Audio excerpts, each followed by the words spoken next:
My fiancé knew nothing of my $37,000 monthly income. He always thought I lived humbly. He extended an invite to meet his parents for dinner. I planned to observe their treatment of the poor by acting like a broken, gullible woman, but the moment I stepped inside. Can you imagine walking into your fiancé's family home, the grandest place you've ever seen, only to be dismissed as the help right to your face? And what if, at that very moment, you were hiding a secret that could shatter their entire world? The moment I stepped through that ridiculously oversized mahogany door, my stomach churned. I knew, deep down, this was either the best decision I'd ever made, or the worst mistake imaginable. Patricia Whitmore, my fiancé Marcus's mother, was waiting. Her face twisted into something that was supposed to be a smile, but looked more like she'd just bitten into a lemon while posing for a glamour shot. Her eyes, sharp and dissecting, traveled slowly down my simple navy dress, my modest flats, my drugstore earrings. I could practically hear her mentally calculating my net worth and finding it, well, worthless. Then, she leaned in close to Marcus, my fiancé, and whispered something she thought I couldn't hear. But I did. Every single word. She sneered. She looks like the help who wandered in through the wrong entrance. That's when it clicked. This dinner, this entire evening, was about to get very interesting. My name is Ella Graham, I'm 32, and for the past 14 months, I'd been keeping a massive secret from the man I was supposed to marry. This wasn't a silly little secret, like eating the last slice of pizza and blaming the dog. Not a medium secret, like the fact that I still sleep with a stuffed animal from childhood. No, my secret was this: I make $37,000 a month. Before taxes, it's even more obscene. After taxes, it's still the kind of number that makes accountants do a double take and ask if there's been a mistake. See, I'm a senior software architect at one of the biggest tech companies in the Pacific Northwest. I've been writing code since I was 15, sold my first app at 22, and I've been climbing that corporate ladder ever since. I hold 3 patents, I've spoken at international conferences, and I have stock options that would honestly make your eyes water. And Marcus? He thought I was just some administrative assistant who could barely afford her rent. I never actually lied to him. When we met at a coffee shop 14 months ago, he asked what I did, and I said I worked in tech. He just nodded, like he totally got it. Then he asked if I handled the scheduling for the executives. I just smiled and said something vague about supporting the team. He filled in all the blanks himself. And I just never corrected him. Why would I do something like that? Why would I let the man I was dating, the man I was falling in love with, believe I was struggling financially when I could have bought his car 10 times over? Because a long time ago, the most important person in my life taught me something profound. My grandmother raised me after my parents passed when I was 7. She lived in a modest house, drove an older car, shopped at regular grocery stores, and never wore anything flashy. She taught me to cook simple meals, to appreciate small pleasures, and most importantly, to never judge my worth by the number in my bank account. What I didn't know until she passed when I was 24 was that my grandmother was actually worth several $1,000,000. She had built a small business empire in her youth, invested wisely, and chosen to live simply because she believed that character was far more important than appearance. She left me everything, along with a letter I still keep in my nightstand. In that letter, she wrote something I've never forgotten. A person's true character only shows when they think no one important is watching. When they believe you have nothing to offer them. When they think you're beneath their notice, that's when you see who they really are. So, when Marcus invited me to dinner at his parents' estate, when he hinted this might be the night things got serious, when he mentioned his mother was very particular about first impressions, I made a decision. I would give the Whitmore family the ultimate test, the one my grandmother had taught me. I would show up as the simple, unassuming woman they expected. I would wear modest clothes, drive my old car, and speak humbly about my circumstances. And I would watch. I would watch how they treated someone they thought couldn't help them, someone they thought was beneath them, someone they thought had nothing to offer. And before you judge me, before you think I was being manipulative or deceptive, let me ask you something. Have you ever wondered what your partner's family really thinks of you? Have you ever had that nagging feeling that the smiles are fake, and the compliments are hollow? Have you ever wanted to know the truth, even if it might hurt? I wanted to know. I needed to know. Because I wasn't just considering marrying Marcus. I was considering marrying into his family. And families, as my grandmother also taught me, are forever. Okay, before I go on, If you're enjoying this so far, would you please hit that like button and drop a comment telling me where you're watching from and what time it is there? I love reading those comments, seeing people from all over the world tuning in at all hours. It means more to me than you know. Alright, back to the story. The Whitmore estate was exactly what I expected, and yet it still managed to surprise me with its excess. The driveway alone was longer than some streets I've lived on. The gates? Wrought iron with ostentatious gold accents, because regular iron just isn't pretentious enough, I guess. The lawn was manicured with the kind of precision that suggested someone measured each blade of grass with a ruler. As I drove my 12-year-old Subaru, backing up that pristine driveway, I caught a glimpse of myself in the rearview mirror. Simple makeup, hair pulled back in a low ponytail, my grandmother's small gold studs in my ears, the only jewelry I wore. I looked exactly like someone who didn't belong here. Perfect. Marcus met me at the door with a kiss that felt slightly performative. Like he was doing it for an audience. His eyes flicked to my dress, my shoes, my obvious lack of expensive accessories, and I saw something in his expression that I had never noticed before. Embarrassment. He was embarrassed by how I looked. I filed that observation away for later. Inside, the house was a monument to new money trying desperately to look like old money. Crystal chandeliers hung from every ceiling. Oil paintings in gilded frames lined the walls, though, if you looked closely, they were clearly prints, not originals. The furniture was expensive, but looked incredibly uncomfortable, chosen for appearance rather than function. And there, standing in the foyer like a queen surveying her kingdom, was Patricia Whitmore. She was in her early 60s, with the kind of face that had clearly seen several excellent surgeons. Her blonde hair was styled in a perfect helmet that probably required industrial-strength hairspray to maintain. Her dress was designer, her jewelry was undoubtedly real, and her smile. Absolutely, completely fake. She extended her hand to me like she was granting an audience. I shook it, and felt the limpness, the dismissal, the complete lack of warmth. And then came the comment to Marcus, the one about me looking like the help. I just smiled and pretended I hadn't heard a thing. Oh, the evening was about to get very interesting indeed. If I had known what I was truly walking into that night, I might have worn armor instead of a navy dress. But then again, I've always believed that the best armor is information. And I had done my research. The Whitmore family owned a chain of car dealerships across 3 states. Not the flashy luxury brands you see in movies, but respectable, mid-range vehicles that appealed to regular families.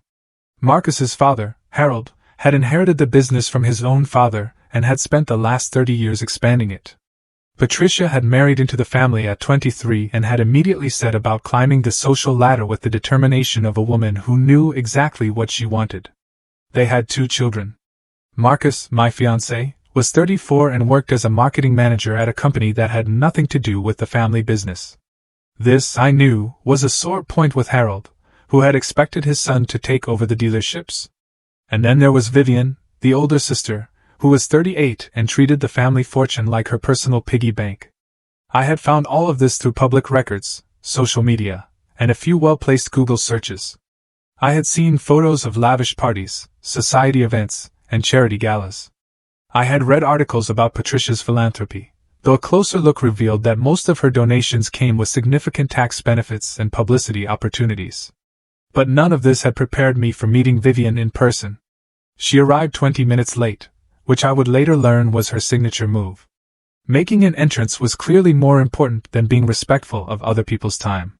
She swept into the living room wearing a dress that cost more than most people's monthly rent, with diamonds dripping from her ears and neck like she had fallen into a jewelry store and come out covered in merchandise. Her greeting to me was a single word, delivered with the warmth of a frozen fish. Hello? Not. Hello, nice to meet you. Not. Hello, Marcus has told us so much about you. Just. Hello? With a slight curl of the lip that suggested she had smelled something unpleasant. I just smiled and said, hello back. She immediately turned to her mother and began a conversation that pointedly excluded me, discussing some charity event and whether the florist had been fired yet for last month's debacle. I stood there, holding the glass of water I'd been offered, feeling about as welcome as a vegetarian at a steakhouse. Marcus hovered nearby, looking uncomfortable, but saying absolutely nothing. That was the second observation I filed away. Harold Whitmore was a different creature altogether. He was a large man, the kind who had probably been athletic in his youth, but had since surrendered to the comforts of wealth. He shook my hand with a grip that was meant to be impressive, but just felt tired. His eyes were shrewd, though, and I noticed him watching me with something that might have been curiosity. There was another guest at this dinner, someone I hadn't expected, an older gentleman named Richard Hartley, who was introduced as an old family friend and business associate. He was in his late 60s with silver hair and sharp eyes that seemed to miss nothing.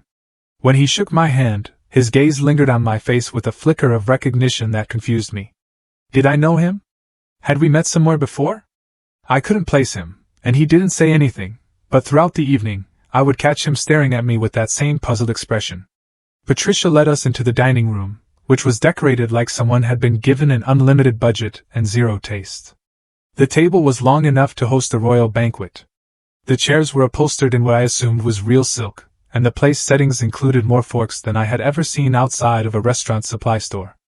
I counted them. 6 forks at each place setting. 6. For a single meal. I've seen surgeries performed with fewer instruments. Patricia noticed me looking at the silverware, and smiled that frozen smile of hers. She said she supposed I wasn't accustomed to formal dining, her voice dripping with false sympathy. I just smiled and said that my grandmother always taught me that it's not the forks that matter, but the company you share the meal with. Patricia's smile tightened, almost imperceptibly. Vivian snorted into her wine glass. And dinner began. The first course was some kind of soup I couldn't identify, but that probably cost more per bowl than my weekly grocery budget. Patricia used this time to begin what I would later think of as the interrogation. She asked where I had grown up. I said a small town in Oregon, which was true. She asked about my family. I said my grandmother had raised me, also true. She asked what my parents did. I said they had passed when I was young. Patricia made a sound that was supposed to be sympathetic, but came out sounding like a drain unclogging. She said how difficult that must have been, growing up without proper guidance. I just looked at her and said, my grandmother provided all the guidance I ever needed. Vivian leaned forward, her diamonds catching the light from the chandelier overhead. She asked what my grandmother had done for a living. I said she had been a businesswoman. Vivian's eyebrows rose slightly. What kind of business? I said. Small ventures, nothing too exciting. The truth, of course, was that my grandmother had built a company that she eventually sold for several $1 million. But that wasn't the kind of truth that would serve my purpose tonight. Patricia moved on to the next topic. She asked about my current job. I said I worked in tech. She asked if I was a secretary. I said I was more of a support role. Patricia nodded knowingly, as if this confirmed everything she had already decided about me. She said, oh, how nice, every team needs support staff. Marcus shifted uncomfortably in his chair but still said nothing. And that's when Vivian decided to bring up Alexandra. Alexandra. The name dropped into the conversation like a stone into still water, sending ripples across the table. Vivian said the name so casually, as if she were mentioning the weather or the quality of the soup. She said she had run into Alexandra last week, that she was doing wonderfully, that her family's business was thriving. I watched Marcus's face carefully. Something flickered there, quickly hidden. Guilt? Nervousness? It was gone before I could identify it. Patricia picked up the thread with the enthusiasm of someone who had been waiting for this opportunity. She said Alexandra had always been such a lovely girl, so accomplished, so well suited to their family's lifestyle. She had been Marcus's girlfriend for 3 years. Did I know that? I said I didn't. Patricia smiled. She said it was such a shame when they parted ways. Everyone had expected them to end up together. Alexandra's family owned an import company that dealt in luxury vehicles, which would have been such a perfect match for the Whitmore dealerships. The implication was crystal clear. Alexandra had been the right choice. I was not. I looked around the dining room and noticed, for the first time, that there were photographs on the wall behind me. I turned slightly in my chair and saw a gallery of family moments, Christmases, birthdays, graduations. And in at least 4 of those photographs, a beautiful, dark-haired woman stood next to Marcus. Her arm linked through his, her smile radiant. Alexandra. Patricia followed my gaze and said nothing, but her satisfaction was almost palpable. Vivian twisted the knife a little deeper. She said Alexandra was still single. Actually, such a surprise that no one had snapped her up yet, almost like she was waiting for something, or someone. I turned back to the table and smiled.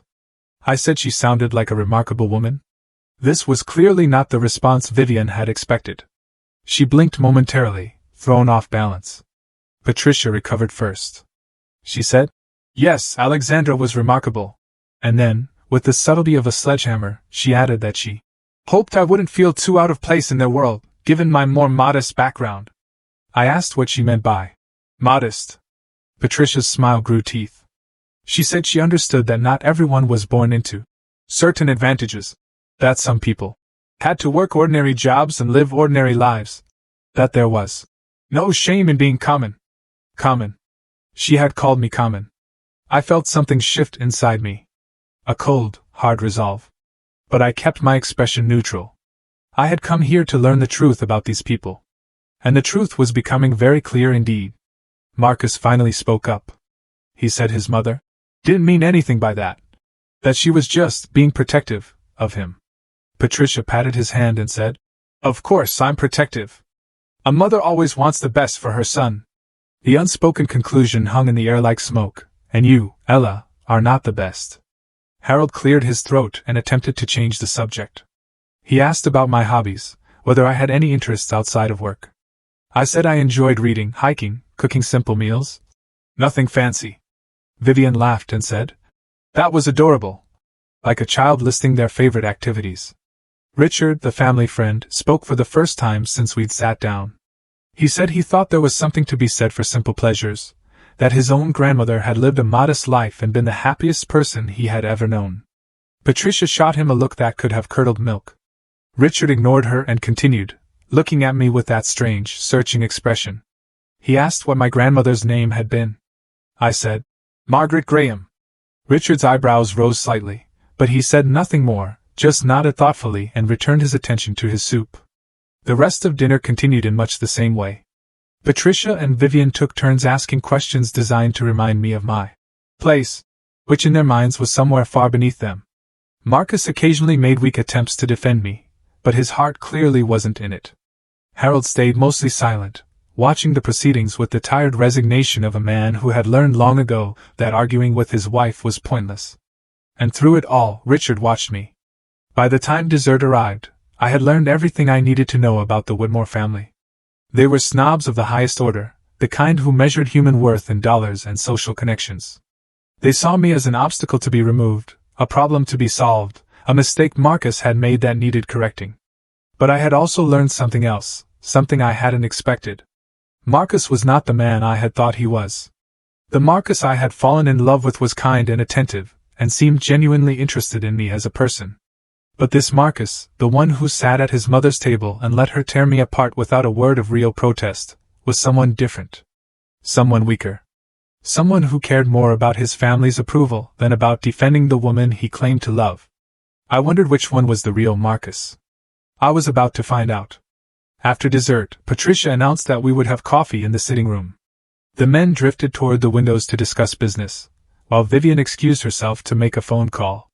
Patricia said she needed to speak with the housekeeper about something and would join us in a moment. This left me alone with my thoughts, and a perfect opportunity. I excused myself to find the bathroom. Marcus pointed me toward the back of the house, down a long hallway lined with more pretentious artwork. I walked slowly, taking in the details. The house was impressive from a purely financial standpoint, but it felt cold, empty, like a museum that no one actually lived in. The bathroom was easy to find, but I wasn't really looking for it.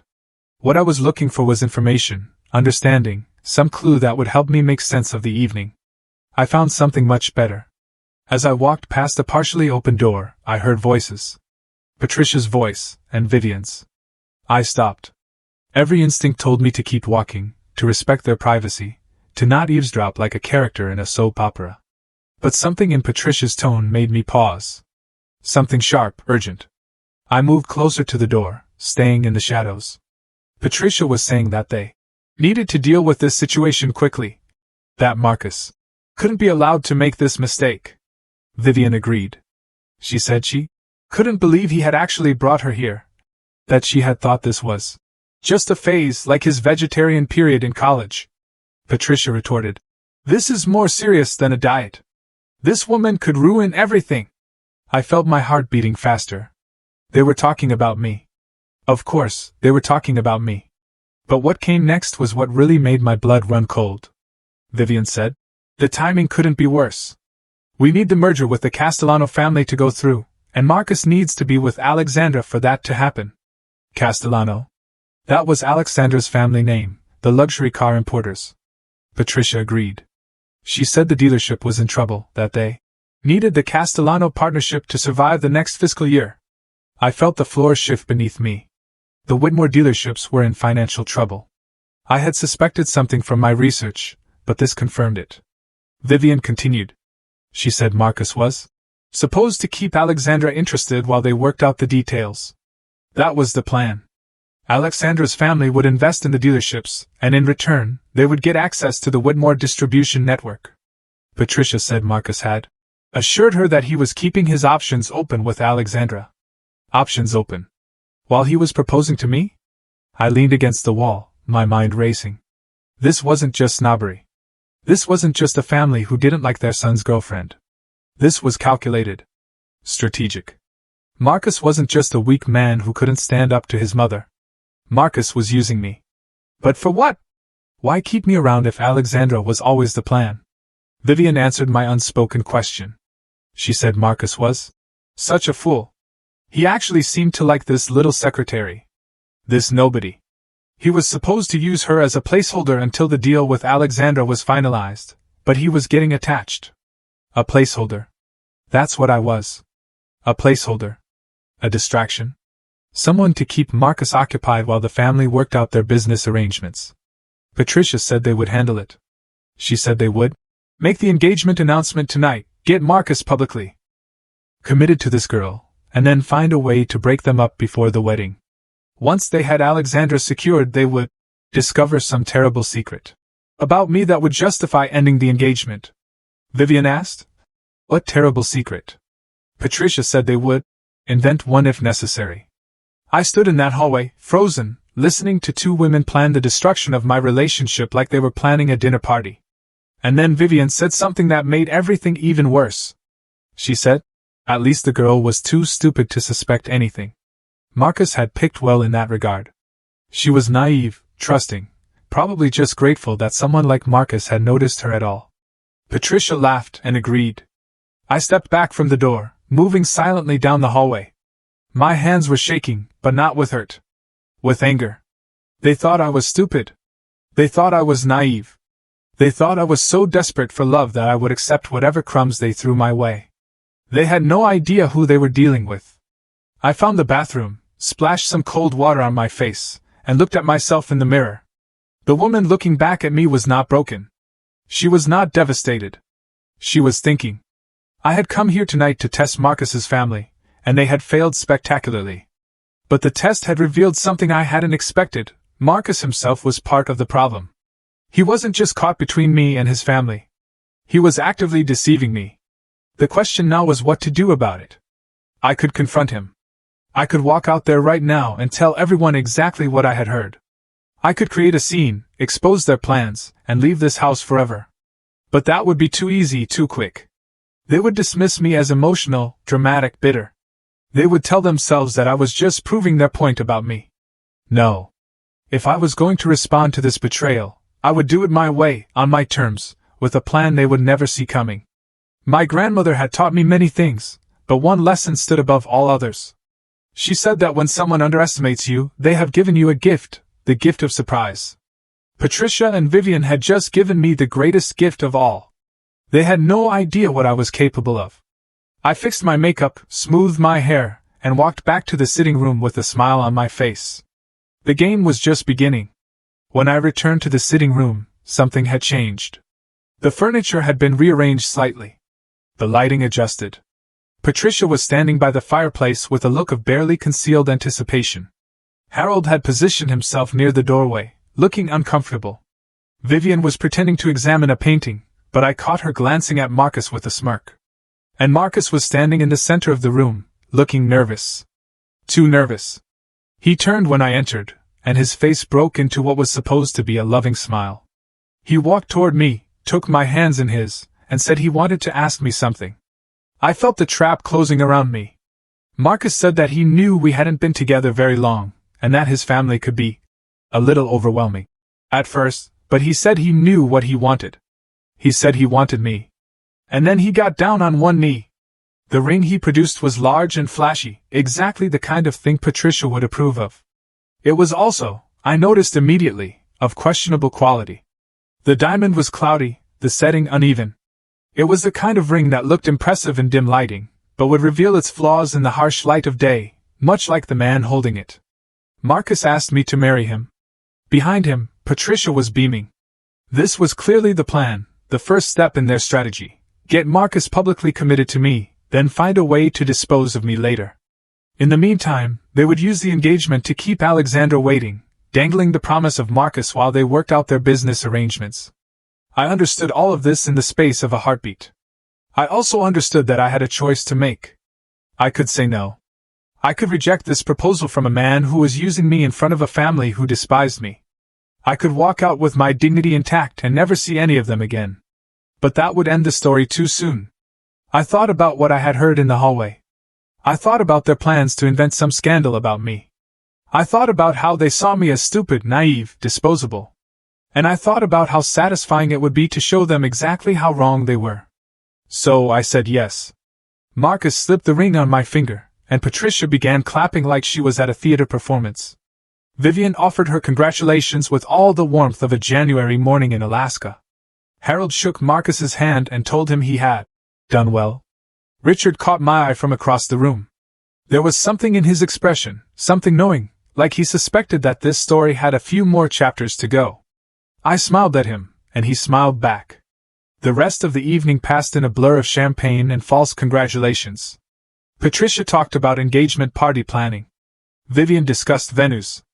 Harold mentioned business opportunities that might arise from the union of our families. Though he stumbled over this, clearly unsure what my family could possibly bring to the table. Marcus stayed close to me, playing the role of devoted fiancé with surprising conviction. If I hadn't heard what his mother and sister had said, I might have believed it. But I had heard, and I would never forget. When the evening finally ended, Marcus walked me to my car. The night air was cold and clear, and for a moment, we just stood there in the driveway looking at each other. He asked if I was okay. He said he knew his family could be a lot, but he promised they would warm up to me eventually. I said I understood. I said I was just tired. He kissed me goodnight, and I drove away from the Whitmore estate with his ring on my finger and a plan forming in my mind. The next morning, I started my research. If there's one thing my job has taught me, it's the power of information, data, documentation. I spend my days analyzing systems, finding weaknesses, optimizing solutions. I was about to apply those same skills to the Whitmore family. And what I found over the next few days confirmed everything I had heard, and then some. The Whitmore dealerships were indeed in financial trouble. Not just a rough patch, but serious structural problems. They had expanded too quickly during the boom years, taken on too much debt, and now the bills were coming due. Their main franchise agreement was up for renewal, and the manufacturer was looking at other options. The partnership with Alexandra's family wasn't just strategic, it was desperate. But that wasn't all. As I dug deeper, I found something else. Something the Whitmores probably thought was hidden forever. Vivian had been embezzling from the family business. The amounts were small at first, hidden in expense reports and petty cash accounts. But over the years they had added up. Hundreds of thousands of dollars siphoned off to fund her lavish lifestyle, while the company struggled. I printed out everything I found, legal documents, financial statements, records of suspicious transactions. And then I started making phone calls. My grandmother's name still carried weight in certain circles. The business contacts she had cultivated over decades remembered the Graham family with respect. When I reached out, they were happy to talk. One of those contacts happened to know Richard Hartley. And Richard, it turned out, had his own history with the Whitmore family. They had cheated him on a business deal years ago. Nothing illegal, just unethical enough to leave a bitter taste. He had been waiting for an opportunity to even the score. I was about to give him that opportunity. The next few weeks were an exercise in patience and performance. I played the role of the happy fiancé with the skill of an award-winning actress. I attended family dinners at the Whitmore estate. I listened to Patricia's passive-aggressive comments with a smile. I watched Vivian flaunt her designer clothes and expensive jewelry, knowing exactly where the money had come from. And I watched Marcus. He was different now. Or maybe I was just seeing him clearly for the first time. The attentiveness I had once found charming now seemed calculated. The compliments felt rehearsed. And his phone, which he guarded with increasing vigilance, buzzed with messages that he quickly hid from view. I knew who was texting him. I had seen the name flash across his screen more than once: Alexandra. One evening, I told Marcus I was working late. Instead, I parked near the restaurant where he was supposedly meeting a client. He wasn't meeting a client. He was meeting her. I watched through the window as they sat together at a corner table, their heads close, their body language unmistakably intimate. At one point, he took her hand across the table. At another, she laughed at something he said and touched his face. I took photographs, not because I needed evidence for any legal purpose, but because I wanted to remember this moment. I wanted to remember exactly who Marcus Whitmore really was. He wasn't just weak. He wasn't just a mama's boy. He was a liar and a cheat, actively maintaining two relationships while his family orchestrated the outcome from behind the scenes. The rage I felt in that moment was white-hot and purifying. But I didn't act on it. Not yet. Instead, I went home and added the photographs to my growing file. Richard and I had been meeting regularly, always in secret. He had his own documentation of the Whitmores' questionable business practices. He knew people who had been hurt by their dealings over the years. He was more than willing to help bring them down. But he asked me why. He said he understood his own motivations, but he wanted to know mine. Was this just about revenge, or was it something more? I thought about his question for a long time before I answered. I said it wasn't about revenge. It was about truth. I said the Whitmores had spent their lives using their money and position to manipulate people. They treated anyone they deemed beneath them as disposable. They were raising Marcus to be the same way, and they would keep doing it to others long after I was gone. I said someone needed to show them that their money couldn't protect them from consequences. Richard nodded slowly. He said my grandmother would be proud. That was the moment I knew I had made the right choice. The engagement party was set for 3 weeks later. The Whitmores were hosting it at their estate, inviting everyone who mattered in the business community. Patricia was treating it like a coronation, an opportunity to show off her perfect family to the world. She had no idea what was coming. I spent those 3 weeks preparing. I coordinated with Richard. I made strategic calls to industry contacts. I even reached out to the car manufacturer that was considering dropping the Whitmore dealerships. They were very interested in what I had to share. And then, the night before the party, I did one last thing. I gave Marcus one final chance to be honest. We were sitting in his apartment, going over last-minute details for the party. I asked him casually how he felt about us, about our future. He said he was excited. He said he couldn't wait to marry me. I asked if there was anything he wanted to tell me, anything at all. He looked at me with those blue eyes that I had once found so charming. He said there was nothing. He said I was everything he had ever wanted. I asked about Alexandra. His face went pale. He recovered quickly, but I had seen the flash of fear in his eyes. He said Alexandra was just an old friend, nothing more. I nodded and said, I understood. And in that moment, I did understand. I understood that Marcus would never tell me the truth. He would lie to my face for as long as it served his purposes. He was his mother's son, through and through. The next evening, I put on a dress from my Real closet, not the modest navy number I had worn to that first dinner. This was designer, elegant, worth more than everything Patricia was wearing combined. I looked at myself in the mirror and smiled. It was time to show the Whitmore family exactly who they had underestimated. The Whitmore estate had been transformed for the engagement party. White tents dotted the manicured lawn. Crystal chandeliers hung from temporary structures, casting prismatic light across the gathering crowd. A string quartet played tasteful classical music near the fountain. Waiters in crisp uniforms circulated with champagne, and hors d'oeuvres that probably cost more per bite than some people's hourly wage. Patricia had outdone herself. This wasn't just a party, this was a statement. I pulled up in my usual Subaru, watching the valet's expressions as they tried to reconcile my modest vehicle with the parade of Mercedes and BMWs that had preceded me. One of them actually asked if I was with the catering company. I just smiled and handed him my keys. The walk from the parking area to the main tent felt like a runway. With every step, I shed the persona I had been wearing for the past 3 weeks. The nervous girlfriend, the grateful fiancé, the simple woman who should be thankful for Patricia Whitmore's grudging acceptance. Tonight, I was Ella Graham, the real one. My dress was a deep emerald green, custom-fitted by a designer whose name was whispered in fashion circles with reverence. My jewelry was understated, but unmistakable to anyone who knew quality. My grandmother's diamond pendant hung at my throat, a piece that had been appraised at more than most cars cost. My watch was a limited edition that only 50 people in the world owned. I had spent the past 14 months hiding who I was. Tonight I would stop hiding. The first person to notice me was a woman I didn't recognize, someone's wife or girlfriend, standing near the entrance to the main tent. She looked at me, did a double take, and then whispered something to her companion. They both stared. I kept walking. The second person to notice was Harold Whitmore.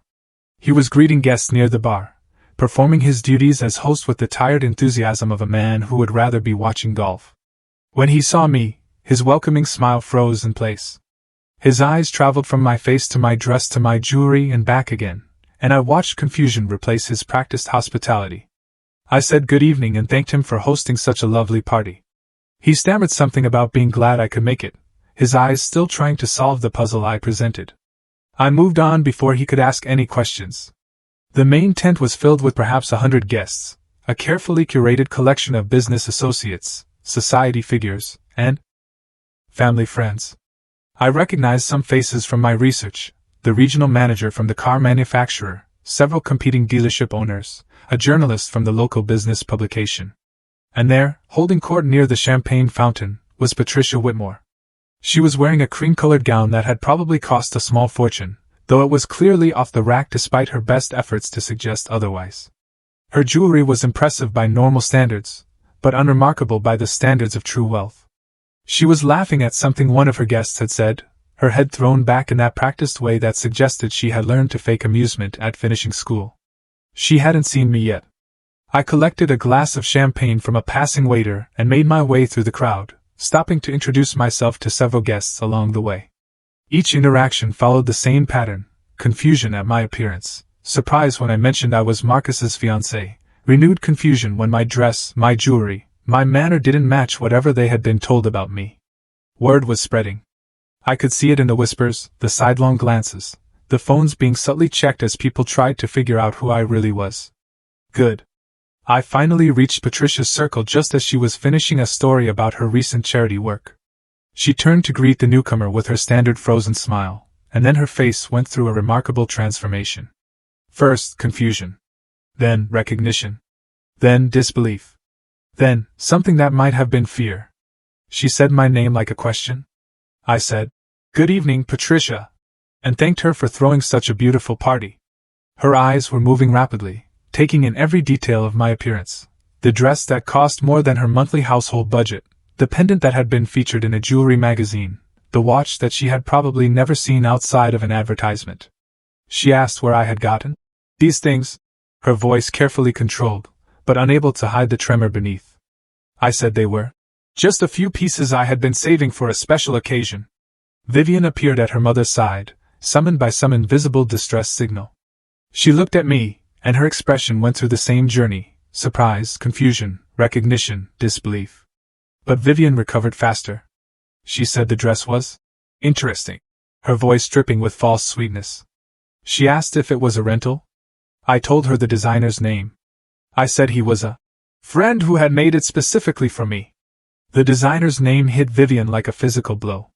This was someone who dressed celebrities, who had a waiting list years long, who didn't make dresses for administrative assistants who could barely afford their rent. She opened her mouth to respond, but nothing came out. I excused myself to find Marcus. As I walked away, I heard Patricia hiss something to Vivian about finding out what was going on. I heard Vivian's confused response, saying she had no idea that this didn't make any sense. I smiled to myself and kept walking. The first phase of the evening was complete. The seed of doubt had been planted. Now it was time to let it grow. Marcus found me before I found him. He emerged from a cluster of guests near the bar, his face pale and his eyes wide.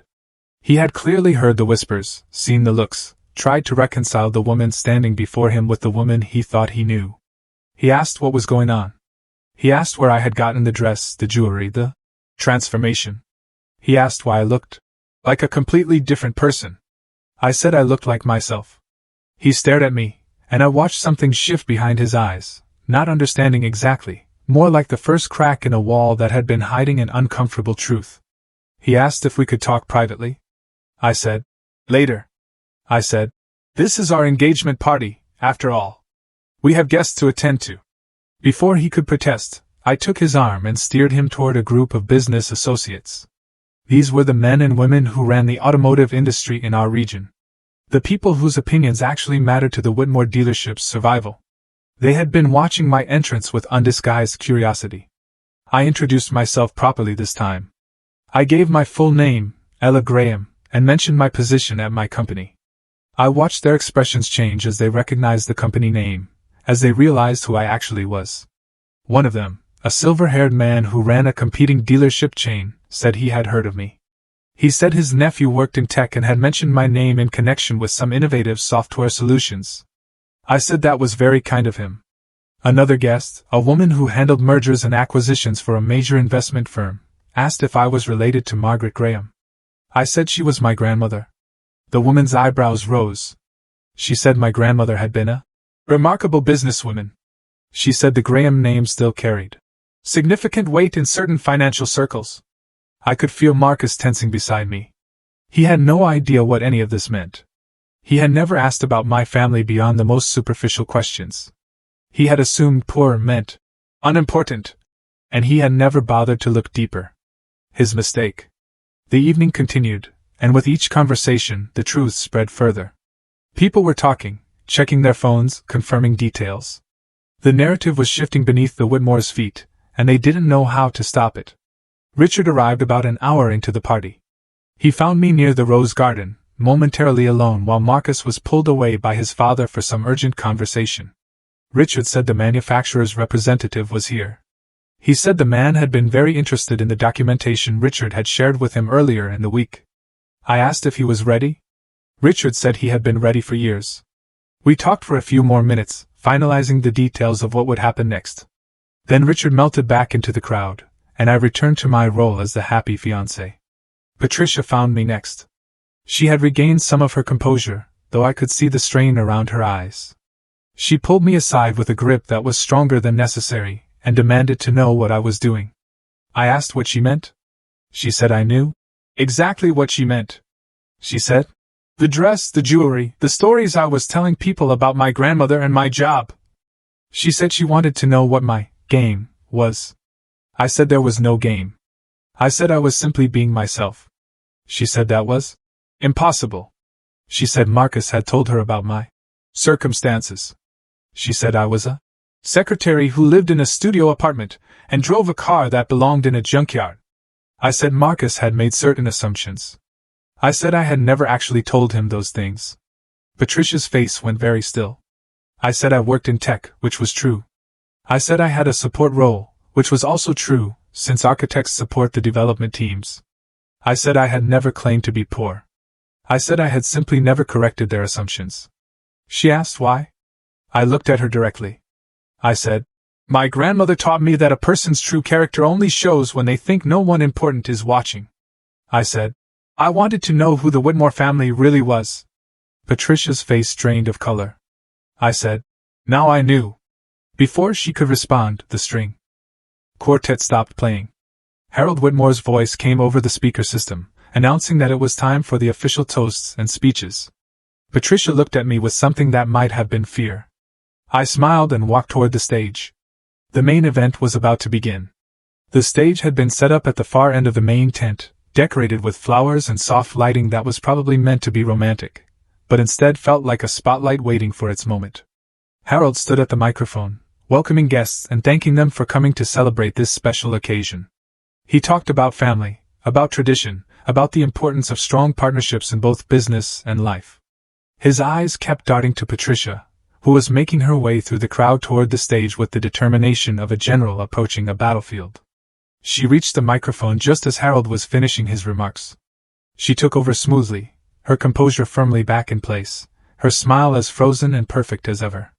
She said she was so pleased to welcome everyone to this celebration of her son's engagement. She said Marcus had found himself a wonderful young woman, someone who would be a perfect addition to the Whitmore family. She said they had exciting plans for the future, plans that would ensure the Whitmore legacy continued for generations to come. Then she began to hint at business opportunities. She talked about growth and expansion. She talked about new partnerships and strategic alliances. She talked about the Whitmore dealerships entering an exciting new chapter. I watched the manufacturer's representative shift uncomfortably. I saw Richard catch his eye and nod, almost imperceptibly. Patricia was building towards something. She was using this engagement party as a platform for some kind of business announcement, probably related to the Castellano merger that was supposed to save their company. She called Marcus to the stage. He climbed the steps looking nervous, though he was trying to hide it behind his practiced smile. He stood beside his mother and looked out at the crowd, searching for me, his expression complicated. Patricia said there was one more person who should be on the stage. She said she wanted to welcome her future daughter-in-law, the woman who had captured her son's heart. She said my name, and the crowd turned to look at me. I set down my champagne glass and walked toward the stage. The tent was silent except for my footsteps. Every eye was on me. The whispers had done their work. Everyone knew that something was happening, that this engagement party was about to become something else entirely. I climbed the steps and stood beside Marcus. He reached for my hand, but his grip was uncertain, questioning. Patricia handed me the microphone with a smile that didn't reach her eyes. She said she was sure I wanted to say a few words. I looked at the microphone in my hand. I looked at Marcus. I looked at Patricia, who thought she was in control. I looked at the crowd, filled with people who could make or break the Whitmore family's future. I said, yes, I did want to say a few words. And then I began to speak. I said I wanted to thank Patricia for the warm welcome she'd given me. I said I wanted to acknowledge the Whitmore family for showing me exactly who they were over the past few weeks. Patricia's smile flickered. I said, when I first came to this house, I made a decision. I decided to let the Whitmores see a simple version of me. A woman without expensive clothes or impressive credentials. A woman they might consider beneath their notice. The crowd was utterly silent. I said I wanted to see how they would treat someone they thought couldn't help them. Someone they thought had nothing to offer. Someone they thought was, in Patricia's words, common. Patricia's face went white. I said what I had found was illuminating. I described the dinner where I had been compared unfavorably to my fiancé's ex-girlfriend. I described the whispered insults Patricia thought I couldn't hear. I described being called the help, being called common, being called a gold digger, by people who knew nothing about me. Marcus was staring at me now, his face a mask of horror. I said, and then I heard something I wasn't supposed to hear. I described a conversation in the study. I described Vivian and Patricia discussing how to remove me from Marcus's life. I described learning that I was just a placeholder, someone to keep Marcus occupied while the family arranged his real future with Alexandra Castellano. Gasps rippled through the crowd. I said I discovered that the Whitmore dealerships were in serious financial trouble. I said I learned they were desperate for a merger with the Castellano family to survive. I said I found out that Marcus had been keeping his options open with Alexandra the entire time we were together. I pulled out my phone and showed a photograph on the screen, Marcus and Alexandra at the restaurant, holding hands across the table. I said this was taken 2 weeks ago, while Marcus was supposedly working late. The crowd erupted in whispers. Marcus grabbed my arm. He said, "This isn't what it looks like." He said he could explain. I said he had already explained. I said I had given him the chance to be honest the night before, and he had chosen to lie. I turned back to the crowd. I said, there was more. The tent had become completely silent again. Every person in that crowd understood they were witnessing something unprecedented. The comfortable rules of society events had been suspended. The masks were coming off. I said I had spent the past few weeks researching the Whitmore family business. I said I had found some interesting things. I mentioned the financial records, the overextended credit, the declining sales, the franchise agreement that was about to be terminated. Harold Whitmore's face had gone gray. I said I had also found evidence of something more serious. I looked directly at Vivian, who was standing near the back of the tent, frozen in place like a deer caught in headlights. I said Vivian Whitmore had been embezzling from the family company for years. I said the amounts had started small but had grown over time. I said the total was now in the hundreds of thousands of dollars. Vivian's husband turned to look at her with an expression of pure shock. Vivian shouted, "That's a lie! I have no proof! You're just a bitter woman trying to destroy our family." Richard stepped forward from the crowd. He said, "He has proof." He walked toward the stage carrying a folder that I knew contained years of documentation, bank records, expense reports, transaction histories. Everything needed to prove exactly what Vivian had done. He handed the folder to the manufacturer's representative, who had moved closer to the stage with the look of a man whose worst suspicions were being confirmed. Richard said he had been waiting a long time for this moment.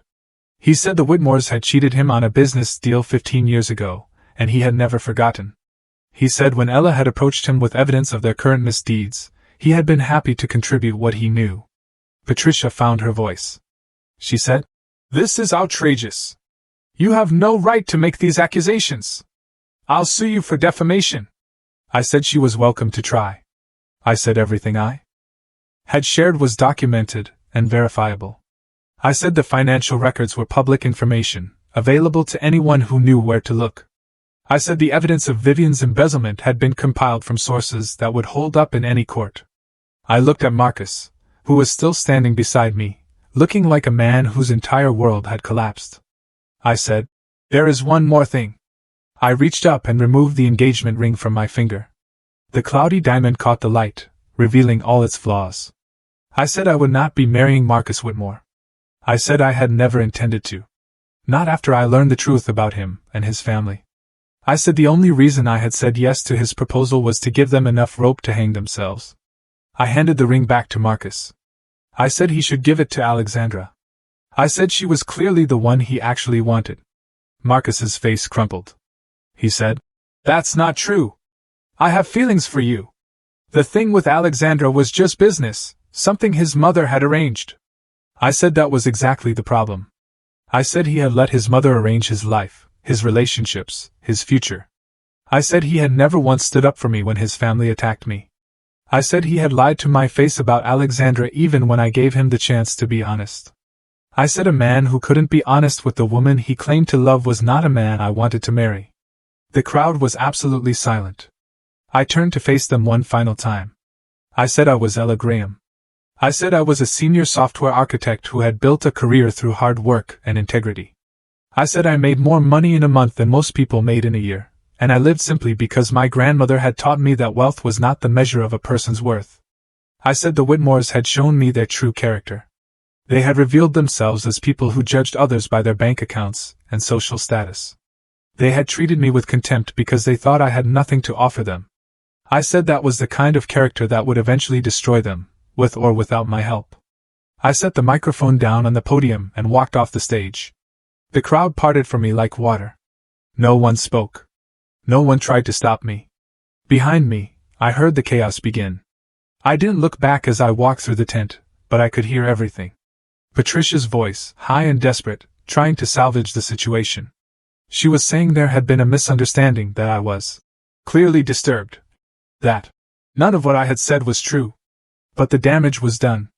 I could hear the manufacturer's representative speaking into his phone, his voice clipped and professional. I could hear other guests murmuring, some already heading for the exits, wanting to distance themselves from the disaster unfolding before them. I reached the edge of the tent and paused. Vivian had cornered her husband near the bar, trying to explain, trying to justify. His expression was stone. He was looking at her like he had never seen her before, like the woman he had married had been replaced by a stranger wearing her face. Harold was slumped in a chair, his head in his hands. The patriarch of the Whitmore Empire, brought low by the exposure of secrets he had probably suspected but never wanted to acknowledge. And Marcus? Marcus was standing alone on the stage, the rejected ring still clutched in his hand. He was looking at me with an expression I couldn't quite read. Anger, grief, regret? It didn't matter anymore. I walked out of the tent and into the cool night air. The stars were bright overhead, indifferent to the human drama playing out beneath them. I took a deep breath, filling my lungs with air that felt cleaner, somehow lighter. Richard found me by the fountain a few minutes later. He said it was done. He said the manufacturer had already made the call. The Whitmore dealerships would lose their franchise agreement by the end of the month. I asked if he felt satisfied. He said satisfaction wasn't quite the right word. He said it felt more like relief, like a debt that had finally been paid. I understood what he meant. He asked what I would do now. I said I would go home. I said I would sleep well for the first time in weeks.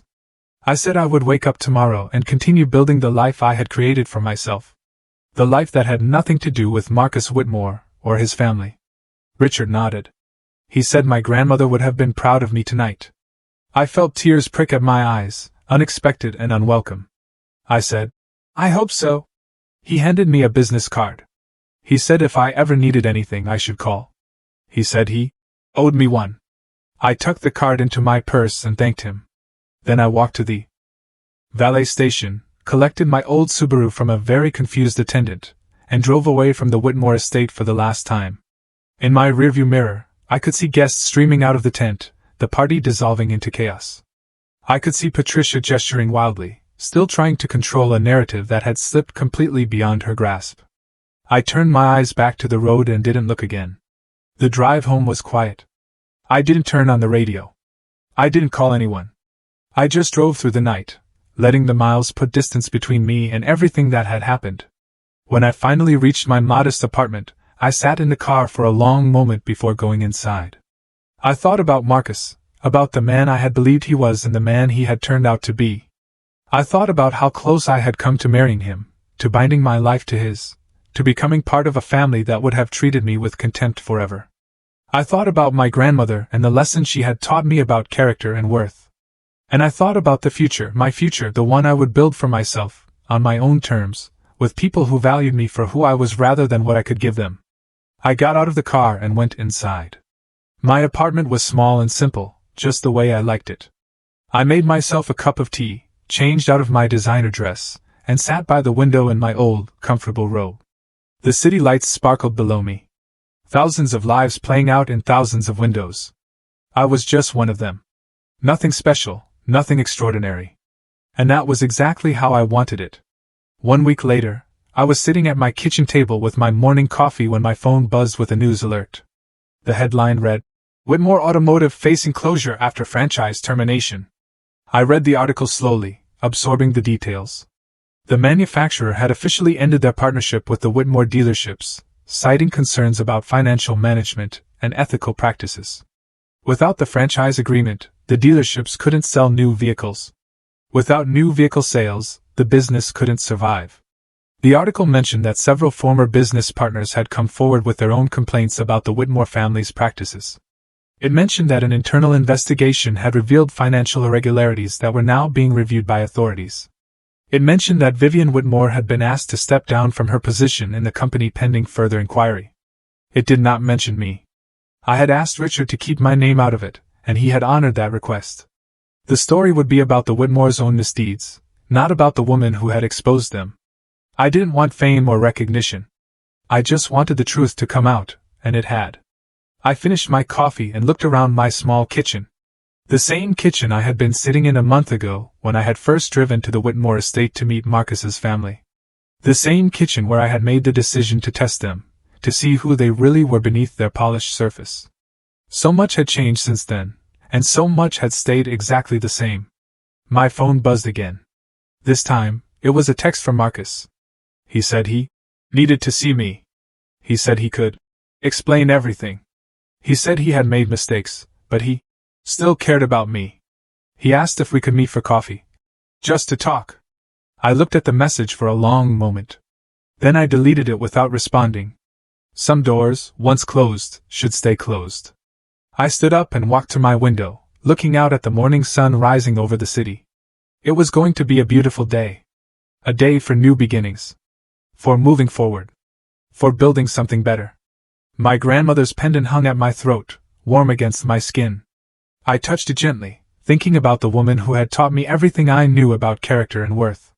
She had lived her life simply, not because she had to, but because she understood that the things that truly matter can't be bought: love, integrity, self-respect, the knowledge that you have acted according to your principles, even when it would have been easier to compromise. The Whitmores had thought they could buy their way through life. They had believed that money and status made them better than everyone else, entitled to treat people however they wanted without consequences. They had been wrong. I turned away from the window and got ready for work. My regular job, at my regular company, doing the work I loved, with people who respected me for my skills and character, rather than my bank account. The story of the Whitmore family would continue to unfold in the coming weeks and months. There would be investigations and legal proceedings. There would be consequences and repercussions. The empire they had built on a foundation of arrogance and deception would crumble, piece by piece. But that was their story now, not mine. My story was just beginning. And it would be written on my own terms, in my own words, according to my own values. That was the lesson my grandmother had taught me. That was the truth I had carried with me through every moment of the past month. A person's worth isn't measured by their bank account, or their social status, or the opinions of people like Patricia Whitmore. It's measured by their character. By the choices they make when no one is watching. By the way they treat people who can't do anything for them. The Whitmores had failed that test completely. And I had finally found the answer I had been looking for. The answer was that I didn't need their approval. I didn't need Marcus's love. I didn't need anyone's validation to know my own worth. So, I've told you my story. What would you have done in my shoes? Have you ever had to stand up to people who underestimated you, or maybe even used you? Let me know in the comments below. I'd really love to hear your thoughts.